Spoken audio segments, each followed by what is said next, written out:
পারবে না। আওয়াজের কারণে মানুষ ঘর থেকে দৌড়াইয়া বাহির হবে, কি হয়ে গেল রে, এত বিকট আওয়াজ কোথা থেকে আসতেছে, ভয়ানক আওয়াজ। যত সময় যায় খালি বাড়তে বাড়তে সমস্ত প্রাণী জগৎ সব ধ্বংস হয়ে যাবে, সব মারা যাবে। কোন ইমানদার তখন থাকবে না, কিছু বেঈমান থাকবে। বেঈমানদার যখন থাকবে তখনই আল্লাহ বাঁশি বাজাইবে। ইমানদারের উপরে আল্লাহ দুনিয়া কিয়ামত করবে না, বেঈমানদের সময় আল্লাহ দুনিয়া কিয়ামত করবে। বাঁশি বাজায়া দেওয়ার সঙ্গে সঙ্গে সব ধ্বংস হওয়া শুরু হবে, সব ধ্বংস হয়ে যাবে।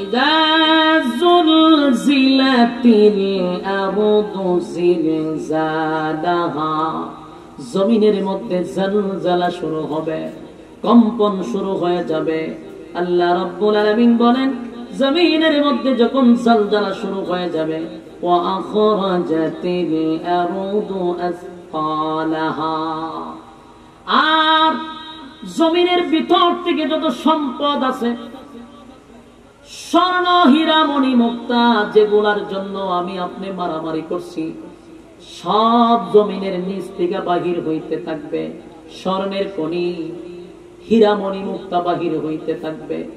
মানুষ দেখবে আর বলে, হায় আফসোস, যেই স্বর্ণের জন্য, যেই সম্পদের জন্য বায়ে বায়ে মারামারি করলাম, আত্মীয় স্বজনদের সঙ্গে ঝগড়া করলাম, কত মানুষকে সম্পদের জন্য হত্যা করলাম, কত মানুষের হক নষ্ট করলাম, আজকে জমিন সব বাহির করে দেয়, জমিন ওগলায়া দেয়। সুবহানাল্লাহ। ওয়া আখরাজাতিল আরদু আসফালাহা, জমিন সব বাহির করে দিবে, উগলায়া দিবে, উগলায়া। হীরামণি মুক্তা সব বাহির হবে, দামি দামি দামি সম্পদ গুলা বাহির হইতে থাকবে। মানুষ দেখবে আর আফসোস করবে, হায় রে জমিন তোর কি হয়ে গেল।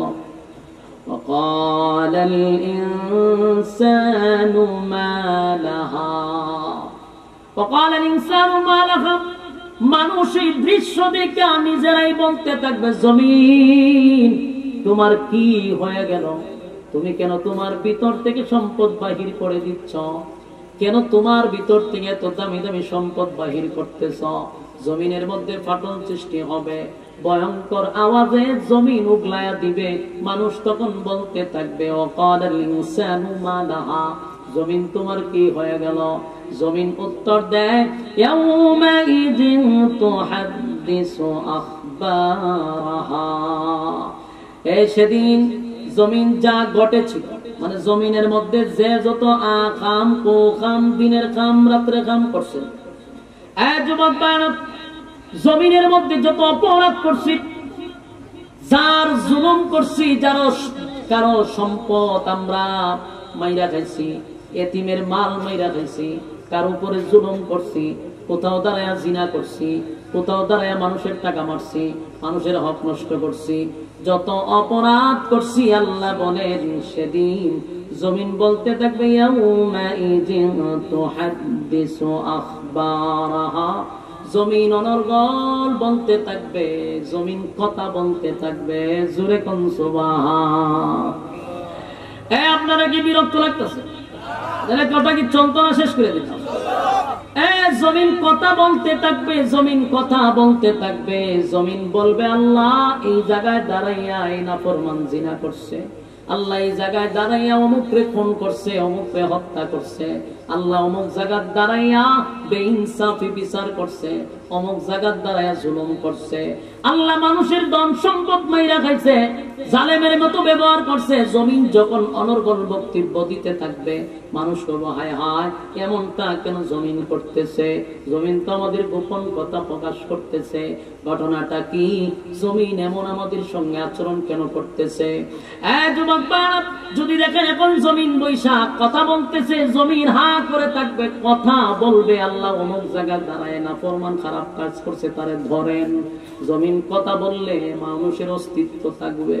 মানুষ পাগলের মতো বলবে, জমিন এমনটা কেন করবো, আজকে আমাদের বিরুদ্ধে তুমি এমন ভাবে অনর্গল কথা বলতেছো, এমন ভাবে কথা বললে ধরা পড়ে যাব, ধরা পড়ে যাব। জমিন বলবে আর জমিন খাপ করে ধরে ফেলবে, উপায় থাকবে না, উপায় থাকবে না। জমিন কথা বলতে থাকবে। আল্লাহ বলেন বিআন্না রাব্বাকা আওহা লাহা, আল্লাহ তখন বলবে জমিন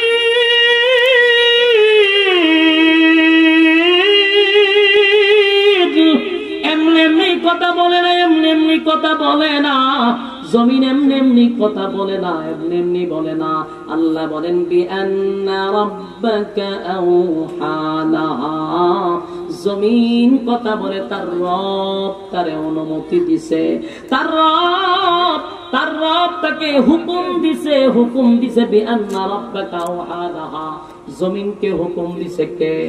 সেদিন জমিনের জবান আল্লাহ খুলে দিবে, জমিন কথা বলতে থাকবে। অপরাধী কে কোন কাজ কোন জায়গায় দাঁড়ায়া করছে জমিন বলতে থাকবে।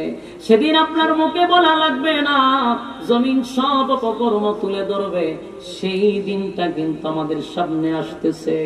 যুবক ভাইরা আমার, বাঁচার কোনো উপায় নাই গো, বাঁচার কোনো উপায় নাই। আজকের মাহফিলে বসছেন আর মনে মনে ভাবতেছেন যে ঘুমাইলে কাম হইতো। কত ঘুম আমরা ঘুমাইলাম, জীবনটা বড় শুধু ঘুমায় আর খেলায় আর হেলায় চলে গেল।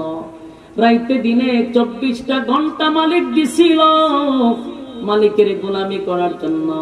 24টা ঘন্টার ভিতরে একটা ঘন্টাও মালিকরে দিলাম না। মন গড়া জিন্দগি চালাইলাম, যেমনে মনে চাই এমনে চললাম।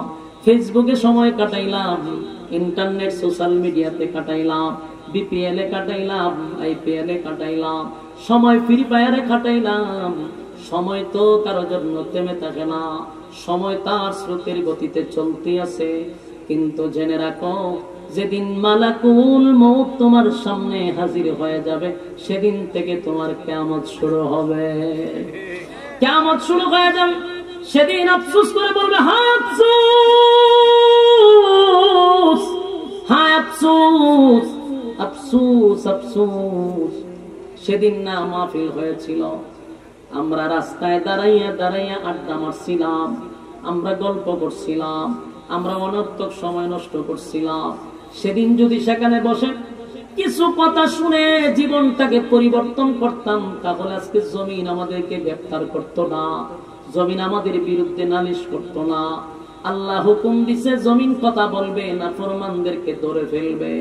যুবক বাইরে সেদিন আফসোস করে কোনো লাভ হবে না, সেদিন চিন্তা করে কোনো লাভ হবে না।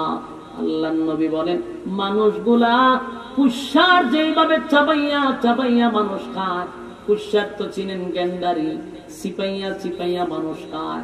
কিয়ামতের মাঠে মানুষ তার হাতগুলি চিপাইয়া চিপাইয়া গেন্ডারির মতো খাইবে আর আফসোস করবে। হায় আফসোস, হায় আফসোস, আমারও 60 বছর সময় দিছিল, আমারও 70 বছর সময় দিছিল, মন গড়া জিন্দেগি চালাইলাম, যেমনে মনে চাই এমনে চললাম রে। আমি আমার মালিকের হুকুম মানলাম না, নবীর তরিকায় জিন্দেগি চালাইলাম না। জীবনটা বড় শয়তানের গোলামি করলাম, শয়তানের তাবেদারি করলাম, শয়তান যেইভাবে বলছে মনটারে এইভাবে চালাইলাম। সেদিন হাসরের মাঠে আফসোস করবেন, কিন্তু সেই আফসোসের কোনো দাম আছে? কথা হয় না। সেদিন আফসোস করে কোনো লাভ নাই রে, সেদিন আফসোসের কোনো লাভ নাই। কিন্তু এখনো সুযোগ আছে, জীবনকে পরিবর্তন করার সময় আছে। আমি যদি নিয়ত করি রাইতে দিনে পাইলাম 24 ঘন্টা, আমি মাত্র 5 ঘন্টা আল্লাহরে দিব, তাও দরকার নাই 5 ওয়াক্তে সব মিলাইয়া 1-1.5 ঘন্টা যাবে। দৈনিক যদি 1-1.5 ঘন্টা আল্লাহর জন্য বরাদ্দ রাখি, হাসরের মাঠে অন্তত মালিক এটার জন্য নাজাতের ওসিলা করে দিবে। কিন্তু 24 ঘন্টার একটা সেকেন্ড তো মালিক রে দেয় না রে। কত বড় নাফরমান হইলে, কত বড় অকৃতজ্ঞ হইলে জীবন চালায়, মন গড়া জিন্দেগি 1 ঘন্টা আল্লাহর জন্য বরাদ্দ রাখে না। এত বড় নাফরমান কে তোমার জন্য সুপারিশ করবে? অনেকে কয় আমি গুনাহগার, সুপারিশ করবে রাসূল। কথা হয় না? এখানে কথাটা কে কয়? কয়টা ছেড়ে দিব না, কত বড় ব্যাধ দিলে কথা বলে ফালতু গুনাহ। হ্যাঁ মনোযোগ দেন না, ছেড়ে দিতাম কি গিচ্ছা কইতাছি? কথা কোন কেন? মনোযোগ দেন, এইগুলা কথা তো ভালো লাগতো না। প্রতিটা কথা তো প্রত্যেকটা রোগী গানে বসা। আমি যে কথা বলতেছি প্রতিটা রোগী গানে বসা, তো মানুষের শরীরে অ্যান্টিবায়োটিক শুরু হয়।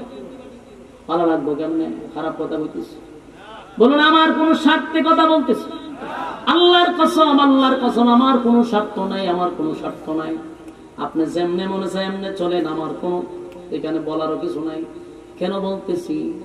আমরার দায়িত্ব হইল বলা, মানা না মানা দায়িত্ব হইল আপনার। কথা হয় না?